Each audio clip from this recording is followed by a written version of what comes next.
Hello students, welcome to my channel. आप आज इस वीडियो में सीखेंगे use of this that is. Okay, ये बहुत अच्छा कॉन्सेप्ट है आपका ग्रामर ट्रांसलेशन करने के लिए। तो आइए उसको देखते हैं हम।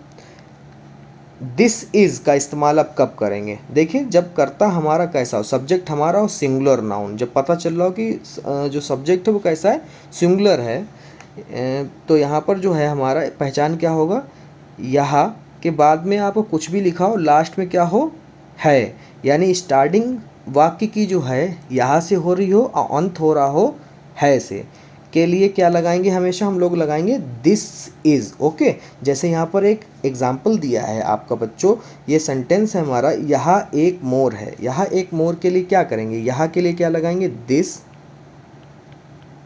है के लिए इज़। कितने मोर हैं? A peacock. Okay, this is a peacock. ये सेंटेंस हमारा आप सीख गए। दिस का इस्तेमाल करना, आपको मैं एक्सरसाइज भी करवाऊंगा जिससे आपको और अच्छी चीज़ें समझ में आ जाएंगी। अब आप सीखेंगे इसमें डैट का इस्तेमाल करना। डैट इज़ का भी यूज़ करेंगे। देखिए, हमारा सब्जेक्ट जो है, नाउन जो है सिंगुलर होना चाहिए। ठीक है, ये तो पहली शर्त है कि दोनों में, दिस में भी और डैट में भी, तो सिंगुलर होना चाहिए। उसके बाद में उसमें दिस में क्या था? दिस में बच्चों था, इसकी स्टार्टिंग किससे होनी चाहिए थी? यहाँ से, और अंत है से। बट इसमें थोड़ी सी चेंजेस है। इसकी जो डैट जब लगेगा तो आप समझ जाएंगे कि स्टार्टिंग किससे हो रही है, वहाँ से, और अंत हो रहा होगा है से। तो सिर्फ यहाँ और वहाँ का फ़र्क है। यहाँ लगेगा दिस के लिए, वहाँ लगेगा डैट के लिए। ठीक है, चलिए एग्जाम्पल देखिए, आपको और क्लियर हो जाएगा। एग्जाम्पल है हमारा, वहाँ एक हाथी नहीं है, तो वहाँ के लिए क्या लगेगा? डैट। है के लिए इज़ लगेगा, और नहीं के लिए नॉट लगेगा। हाथी है, हाथी की स्पेलिंग होती है एलिफेंट। एलिफेंट जो शुरुआत होती है उसका वॉवेल लेटर होता है, अल्फ़ाबेट होता है, वो होता है ई। ई के लिए हम क्या लगाते हैं, आपको पता है, एन। फिर लिखेंगे एलिफेंट, एलिफेंट। ओके बच्चों, अब चलिए एक्सरसाइज कर लेते हैं हम। अब एक्सरसाइज में आप आज इसमें बहुत सारी चीज़ें सीखेंगे। तो चलिए शुरुआत करते हैं दिस और डैट की। देखते हैं आपको कितना समझ में आया है।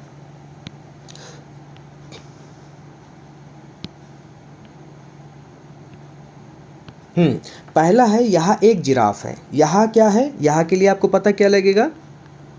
दिस।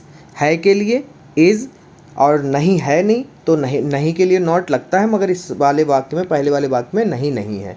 एक जिराफ है तो अ जिराफ। ओके, दूसरा वाला सेंटेंस जो है आपका वाक्य दिया है, यहाँ एक मानचित्र है। यहाँ के लिए आपको पता बच्चों क्या लगेगा? दिस। है के लिए इज़, नॉट नहीं है तो नहीं के लिए नॉट नहीं लगता है, मगर इसमें नहीं लगेगा। एक मानचित्र यानी ए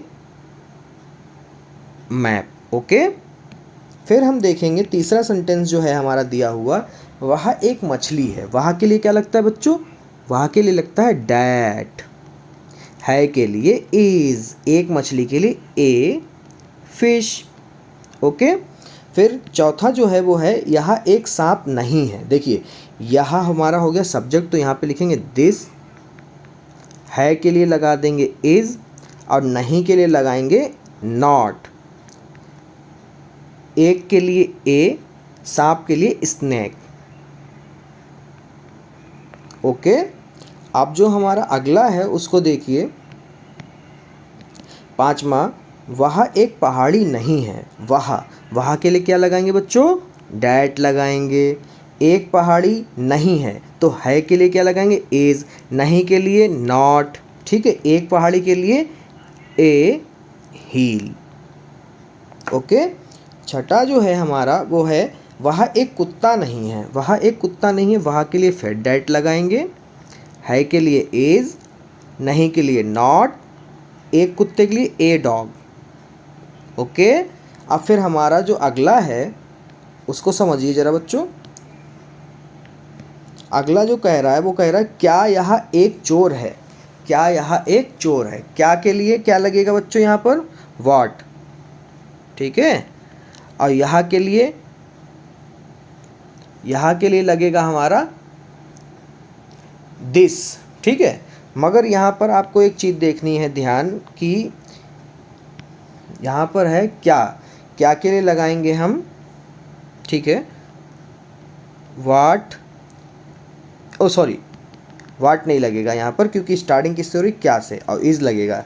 तो लास्ट में देखेंगे सिंगुलर है तो यहाँ पे लगेगा इज़ दिस, ठीक है क्या, है क्या ए थीफ, ठीक है। तो इसका इंग्लिश जब बनाते तो करते हैं है के लिए लगेगा इज़, है क्या, ठीक है। तो ये हो जाएगा इससे ख़त्म। फिर यहाँ के लिए लगेगा दिस, एक चोर के लिए ए थीफ, ठीक है। फिर अगला है 8वां है हमारा, यहाँ त्यौहार कब है। यहाँ त्यौहार कब है, कब के लिए क्या लगता है, ये WH वर्ड है क्योंकि कब जो है बीच में आया है, तो यहाँ पर हम लगाएंगे व्हेन, ओके। फिर लगाएंगे हम हेल्पिंग वर्ब है हमारी इज़, और फिर यहाँ के लिए लगता है दिस, और त्यौहार के लिए होता है फेस्टिवल। क्या होती है स्पेलिंग, फेस्टिवल, ठीक है। अब आपको बताते हैं हम अफर्मेटिव सेंटेंस और नेगेटिव सेंटेंस। अफर्मेटिव सेंटेंस वे होते हैं जिसमें नहीं या फिर कोई क्वेश्चन नहीं पूछा जाता, जैसे हमारा पहला, दूसरा, तीसरा, ठीक है, ये सब हमारे कैसे हैं, affirmative.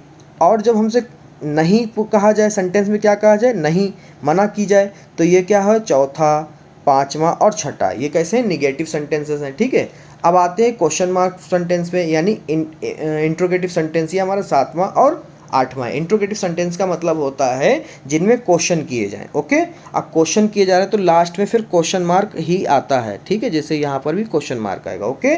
I hope you are understand this video, and कोई भी समस्या हो, कोई भी प्रॉब्लम है तो आप मेरे कमेंट में मुझे बता सकते हैं। मिलते हैं बहुत जल्द अगली वीडियो में, जो कि होने वाली है आपकी यूज़ ऑफ दीज और दोज के ऊपर।